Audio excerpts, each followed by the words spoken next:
Voilà. Le simple fait que vous faites l'acte et que vos deux corps, ils sont collés, voilà, ils sont collés, c'est là que le diable, il agit. C'est là que tout commence.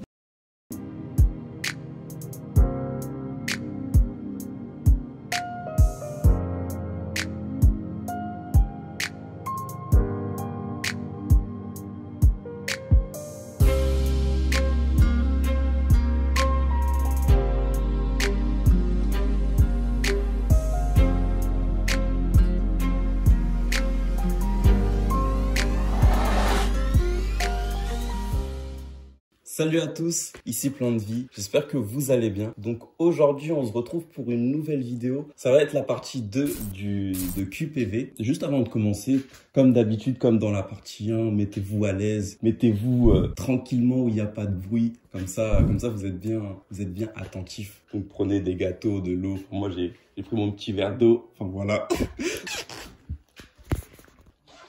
J'ai enlevé ma veste parce qu'il fait chaud. Donc, c'est toutes les questions que vous m'avez envoyées. Donc, je sais que le délai, il était de 3 jours, mais bon, on a voulu aller vite pour bien répondre aux questions. Comme ça, c'est répondu au plus vite. Et pour toutes les personnes, bon, les retardataires, bon, vous pouvez m'envoyer vos questions. Je vais toujours y répondre par mail. Je vais les traiter par mail, mais je vais pas refaire une vidéo. Enfin, voilà. Enfin, après, bon... ça dépend ce que le Seigneur il veut faire. Donc, je vais commencer par la toute première question. Comment lutter contre les mauvaises pensées, perversités et scénarios? Ça, cette question-là, on est tous concernés en fait par rapport à cette situation. Des mauvaises pensées qui viennent constamment. Des fois, je sais pas, on va s'imaginer, on va être en train de se battre, on va être énervé ou je sais pas, on va s'imaginer même jusqu'à des scènes sexuelles. Non, je le dis comme ça, mais des fois, c'est des choses qui arrivent et tout. Et tout simplement, en fait, ne vous inquiétez pas en vous disant que je suis le seul à avoir ces pensées-là. Parce qu'en réalité, dans notre vie chrétienne, il y a tellement d'épreuves, on va dire. Satan, en fait, il nous laisse pas tranquilles. Et de se dire qu'en réalité, on a des clés. On a des clés pour, au final, contre-attaquer toutes ces pensées-là. Moi, ce que je vous propose de faire, quand vous avez ces pensées-là, c'est de faire un jeûne, de se retirer complètement, d'enlever les réseaux sociaux, même YouTube, tout ça, vous vous retirez et vous passez vraiment du temps avec Dieu. Et vous faites en sorte de vraiment être isolé un maximum avec Dieu. Comme ça va faire en sorte qu'au final, comme vous êtes bien isolé et que vous avez plus l'habitude d'être sur les réseaux, en fait, le Saint-Esprit va faire un travail énorme. C'est que comme Dieu, il nous force à rien du tout, il va faire en sorte que instinctivement, on va plus regarder cette vidéo. On va même plus avoir ces pensées-là. On va même plus en fait se dire que bon, maintenant je vais regarder cette vidéo que je regardais anciennement, mais que en fait ça va devenir automatique et on va même plus regarder. Donc voilà. Prochaine question. Je me condamne constamment. J'ai l'impression d'être le ou la pire chrétienne. La condamnation, il faut savoir que quand on a ces pensées de condamnation, il faut se dire que ça vient pas de Dieu.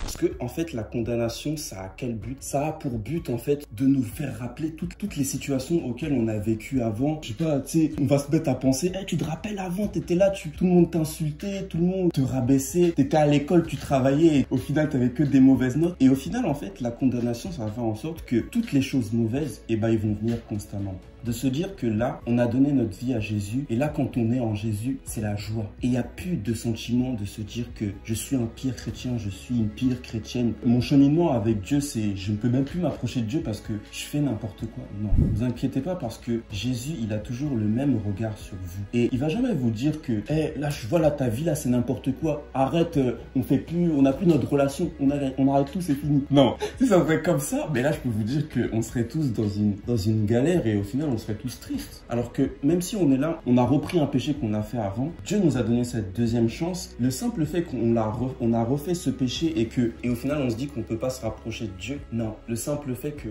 maintenant, certes on a fait ce péché-là, mais notre Dieu il nous pardonne toujours. Prochaine question. Jusqu'à où l'efficacité de notre prière peut aller? Jusqu'à là.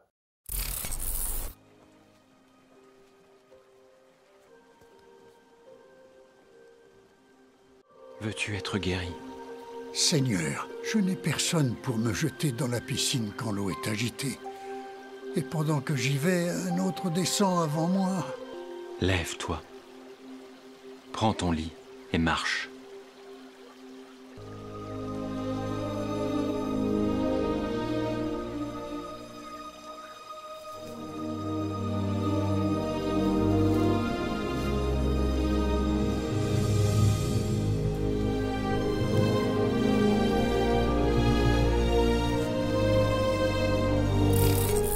Dieu il nous dit que notre foi, elle peut déplacer des montagnes, c'est-à-dire que quand on est basé sur une relation, que on vit dans la sainteté et que on veut avancer encore plus avec Dieu, se dire que là, ma foi, certes, je reste sur toujours une même position, mais là, je veux décoller. Là, si vous voulez décoller, vous allez chercher. Parce que Dieu, il va faire en sorte que vous allez voir des choses. Dieu va faire en sorte que dans vos pensées, même dans votre vie, il va faire en sorte que vous vivez différemment. Et faire en sorte que là, votre vie, ça soit toujours dans le surnaturel. Parce qu'on vit dans le surnaturel. Et que si vous êtes prêt et vraiment vous vous dites que là, Seigneur, je veux vraiment que ma relation et même ma foi grandissent. Fais-moi découvrir. Et c'est là que Dieu il va commencer à vous parler en vous révélant qu'il faut faire ça, il faut faire ça. Ça, c'est le travail du Saint-Esprit qui, comme il le fait très bien. Notre foi, en réalité, c'est pas ce que le monde peut voir. Prochaine question. Pourquoi la Bible insiste vraiment sur le fait de ne pas coucher avant le mariage? Qu'est-ce qu'il y a de si grave pendant ce moment? Ça, cette question-là. Je l'attendais, cette question. C'est une question auquel, on se rebelle par rapport à cette situation-là. On se rebelle parce qu'on se dit qu'on est trop pressé et même pour attendre, c'est impossible. C'est impossible d'attendre jusqu'au mariage et au final que là, pendant toute ma vie, je vais rien faire. Mais j'aimerais vous dire que notre Seigneur, en vrai, tout ce qu'il nous dit, c'est pas pour rien. Imaginez-vous, vous fréquentez une personne et vous couchez avant, vous êtes même pas marié à rien du tout et que vous faites tout ça. Quand vous avez fait cet acte, vous vous êtes relié à cette personne. Et quand vous vous êtes relié à cette personne, le jour où la personne, l'homme ou la femme vous quitte, vous allez vous sentir déprimé comme si votre vie a aucun sens. Le simple fait que vous faites l'acte, vous êtes dans votre intimité et que vous faites l'acte, vous êtes là, vous vous épanouissez et tout, et que vos deux corps, ils sont collés, voilà, ils sont collés, c'est là que le diable, il agit. C'est là que tout commence. Et le Seigneur, il veut nous épargner de ça parce que il sait très bien que si on fait cet acte avec la mauvaise personne, il y aura des conséquences. C'est là que maintenant, quand vous avez fait cet acte-là, vous commencez à penser à la personne. Vous avez des fortes pensées. Vous ne pouvez pas passer votre vie sans cette personne. Si ce n'est pas la personne que Dieu qui vous a destinée dans votre vie, ça va vous faire du mal. Et Dieu, c'est pas ça ce qu'il veut. Mais au final, on peut y arriver. C'est pas quelque chose d'impossible. Dieu il nous a donné toutes les clés de chasser toutes ces pensées-là et de faire en sorte que dans notre vie, on voit que Dieu. Vraiment, ce qui se passe quand vous faites cet acte-là, vous vous reliez à la personne et vous faites une personne. Et Dieu, il fait en sorte de nous préserver pour justement être reliés à la bonne personne. Prochaine question. Donc, dans ma vie, j'ai tellement fait d'immoralité que je me sens seul aux yeux de Dieu et je n'arrive pas à éradiquer ces pensées. Vraiment, ça c'est une très très bonne question dans le sens que, en réalité, l'immoralité, qu'est-ce que c'est? En fait, ça a plusieurs sens. En fait, l'immoralité, ça peut être le fait de vivre sa vie sans aucune prise de conscience de ce que je fais là. Est-ce que c'est bien ou est-ce que c'est pas bien? Je sors pour aller en boîte de nuit, je fume, je vole, je fornique. Tous ces exemples-là, c'est l'immoralité. Toi qui as posé la question, ça peut être ton cas. J'aimerais dire que quand on donne notre vie à Jésus, c'est pas juste que là maintenant, j'ai donné ma vie à Jésus, c'est un titre. Non, c'est vraiment un choix de vie. C'est un autre choix de vie quand on donne notre vie à Jésus. Toutes les immoralités qu'on a fait auparavant, qu'on fumait de la drogue, on volait, on allait dans des boîtes de nuit, c'était la débauche, c'est du passé, c'est terminé. C'est super important parce que ça c'est aussi une cause encore de culpabilité, qu'en réalité, ce sentiment de saleté, quand vous êtes en Jésus, il est parti complètement. Il s'est complètement échappé de votre corps. Il peut même plus vous courir après, c'est terminé. Parce que Jésus est là pour vous aider et tu n'es pas sale à ses yeux. Donc voilà. Prochaine question. J'ai peur d'être baptisé du Saint-Esprit. J'ai peur de m'abandonner complètement et parler à Dieu. Voilà. Cette question-là, vraiment, c'est une question qui revient souvent même, de se dire que dans ma vie, de m'abandonner complètement à Dieu et le fait d'être baptisé du Saint-Esprit, de se dire que ça peut nous prendre partout. Donc ne te sens pas seul en te disant que là, si je sors dehors, je vais commencer à parler en langue et tout. Non. Parce que j'aimerais vous raconter un petit témoignage. Quand j'étais plus petit et tout, moi et ma sœur, même mon frère aussi, et ben en fait, j'entendais ma mère parler en langue. Et tellement qu'en fait, des fois j'étais là, je jouais aux jeux vidéo, je me la donnais et tout. Tellement que la présence de Dieu était là, c'était trop puissant. En fait, le parler en langue voulait sortir de ma bouche. Et au final, ben moi j'étais là, je contrôlais, je disais ah non, là je veux pas, j'étais là, je fermais ma bouche et tout. Et en fait, cette pensée qui qui nous dit, au final, quand tu vas parler en langue, tu vas être là, tu vas même pas te contrôler. C'est un gros mensonge. Parce que quand tu t'abandonnes à Dieu, Dieu, il nous connaît vraiment. Il nous connaît très bien. Et il sait très bien que ça va pas arriver à des personnes qui croient pas en Dieu. Tu sais, t'es là, tu vas évangéliser une personne qui croit pas en Jésus. Et là, t'es là, tu commences à parler en langue. Ah, excuse-moi, je parle en langue et tout. C'est pas comme ça. Ça se passe naturellement. Il sait à quel moment tu peux parler en langue. Et même, en plus, le parler en langue, c'est pas juste un objectif ou un trésor à trouver. Non, c'est tout simplement, en fait, quand tu reçois le baptême du Saint-Esprit, tu l'as pour toujours. Et c'est-à-dire que dans n'importe quelle situation, c'est toi, tu peux parler en langue. Dans tes moments d'intimité, ça peut arriver que des fois, tu parles en langue comme ça et le Saint-Esprit te guide dans ton moment d'adoration. Mais après, dans ta vie de tous les jours, tu peux parler en langue dans n'importe quel moment. Ah, j'ai trop chaud. En fait, le parler en langue aussi, le baptême du Saint-Esprit, faut se dire que c'est toi qui engages le simple fait que tu commences à parler avec Dieu, en communication, tu es totalement avec Dieu. C'est toi qui engages les tout premiers mots et après tu continues. C'est pas genre d'un coup comme ça tu vas commencer à parler en langue. Non, c'est toi qui le contrôle. Tu peux aussi régler le volume aussi. Même en chuchotant, tu peux même parler en langue dans ta tête. Dieu fait très bien les choses.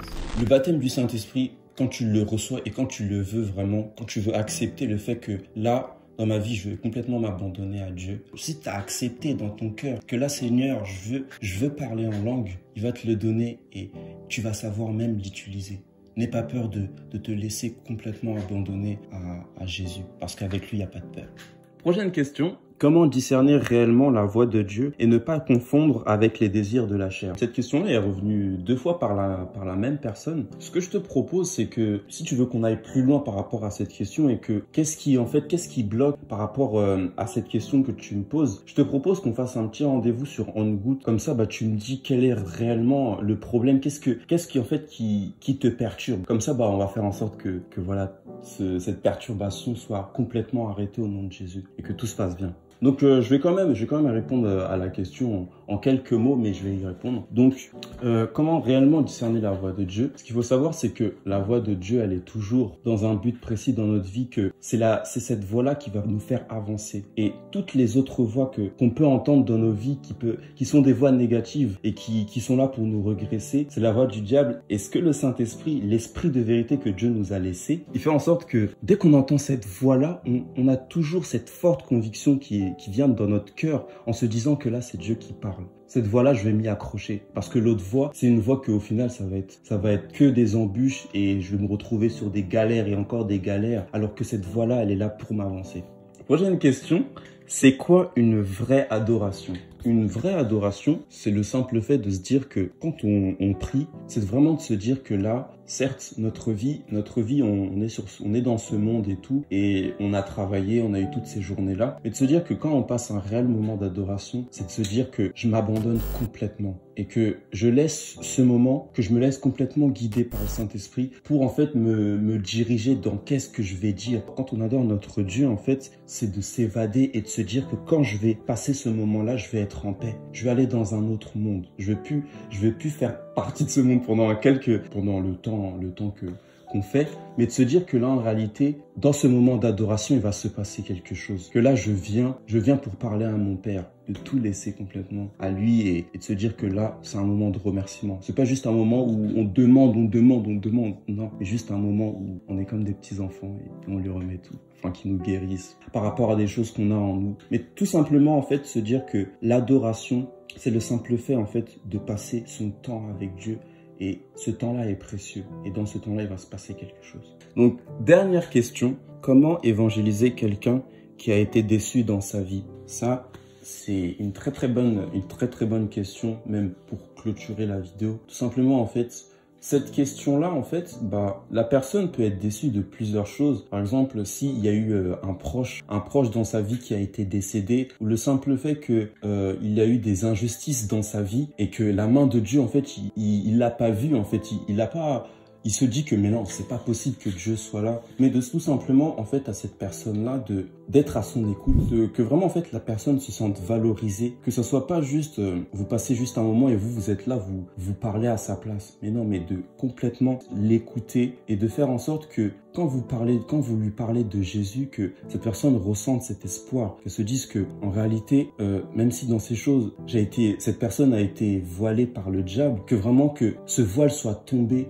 et que par tout ce que vous allez lui dire, en lui réconfortant, en lui apportant des paroles encourageantes, et que vraiment que elle se dise que là, au final, en fait, c'était pas l'œuvre de Dieu que, au final, mon proche est mort, mais tout simplement de se dire que là, en réalité, je vais rebondir et que mon Dieu, c'est pas des projets de malheur qu'il veut pour moi, mais des projets de bonheur. Quand vous allez lui apporter ces paroles, mais encourageantes, qui viennent de la Bible, bien sûr, sa vision des choses où elle a été déçue auparavant, ça va complètement changer. Et même, si vous êtes emmené à évangéliser la personne et tout, de prier pour la personne. Comme ça, en fait, au moment où vous lui parlez, vous clôturez en priant pour cette personne-là. Comme ça, elle va ressentir la présence de Dieu, elle va ressentir le sentiment qu'elle a en elle de tristesse, d'abandon par rapport à ce moment où vous aurez prié, le Saint-Esprit va lui visiter. Donc en réalité, le caractère, même le comportement par rapport à cette personne-là, c'est tout simplement avoir de la compassion. Tout simplement, en fait, faire comme Jésus, comme il a eu pour nous. Voilà. Donc du coup, voilà pour les questions auxquelles j'ai répondu. Ce n'est pas la fin de QPV. S'il y a des questions que vous me renvoyez, que je reçois et tout, et que au final, je me dis, il faut que je refasse QPV, je le referai. Avec plaisir. Donc voilà, soyez tous bénis. C'était Plan de Vie. Abonne-toi.